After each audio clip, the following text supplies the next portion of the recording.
2025 के होते होते थर्ड वर्ल्ड वार की नींव रख दी जाएगी। दुनिया की जनसंख्या मात्र 64 करोड़ ही बच जाएगी।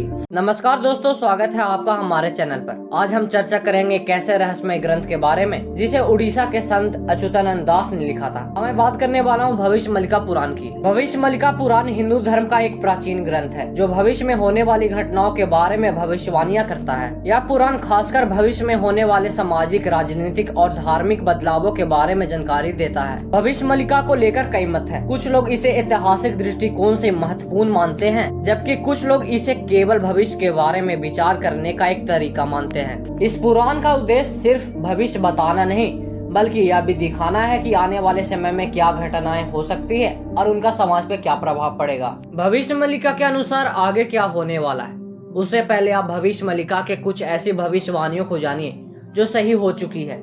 भविष्यमलिका में कहा गया है, एक महापुरुष सफेद कपड़े पहनकर अहिंसा के मार्ग पर चलेंगे और भारत को आजादी दिलाएंगे। यह भविष्यवाणी महात्मा गांधी से जोड़ी जाती है। ग्रंथ में लिखा है कि विदेशी लोग भारत पर शासन करेंगे, लेकिन अंत में भारत फिर से स्वतंत्र होगा। यह भविष्यवाणी अंग्रेजों के शासन और 1947 में भारत की आजादी से मेल खाती है। भविष्यमलिका में बड़े युद्धों का जिक्र है, जिसमें लाखों लोग की मृत्यु होगी और पूरा विश्व संकट में आ जाएगा। इसे फर्स्ट और सेकेंड वर्ल्ड वार से जोड़ा जाता है।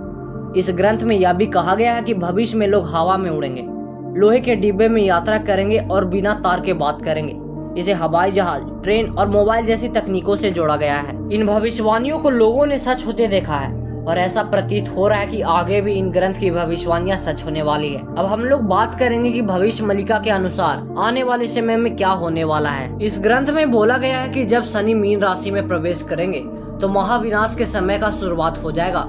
और आपके जानकारी के लिए बता दूं कि 30 मार्च 2025 को शनि देव मीन राशि में प्रवेश कर चुके हैं। इन भविष्यवाणियों के अनुसार आसमान में सूर्य के जैसा एक और पिंड दिखाई देगा और वह पिंड बंगाल के खाड़ी में आकर गिर जाएगा, जिससे उड़ीसा जलमग्न हो जाएगा। जल का स्तर इतना ऊपर हो जाएगा कि जगन्नाथ मंदिर के 22 सीढ़ी पानी में डूब जाएंगे। दूसरी तरफ वर्ल्ड वार का दौर भी शुरू हो जाएगा।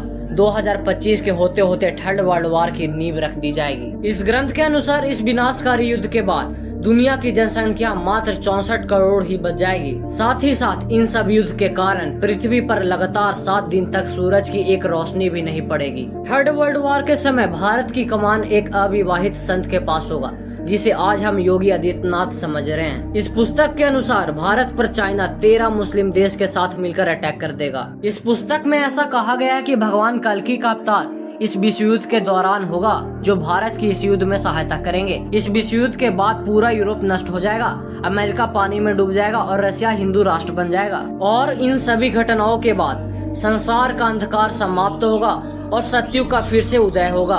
अब ये मैं आप पर छोड़ता हूँ कि आपको इन सब बातों पर विश्वास करना है कि नहीं, क्योंकि भविष्यमलिका से रिलेटेड आज कई सारे मिस्ट्री हमारे सामने हैं। अगर आप भी इस ग्रंथ से रिलेटेड मिस्ट्री को जानना चाहते हो तो हमारे चैनल को सब्सक्राइब कर लीजिएगा। अब आपसे मुलाकात हमारे अगले वीडियो में होगा। तब तक के लिए धन्यवाद।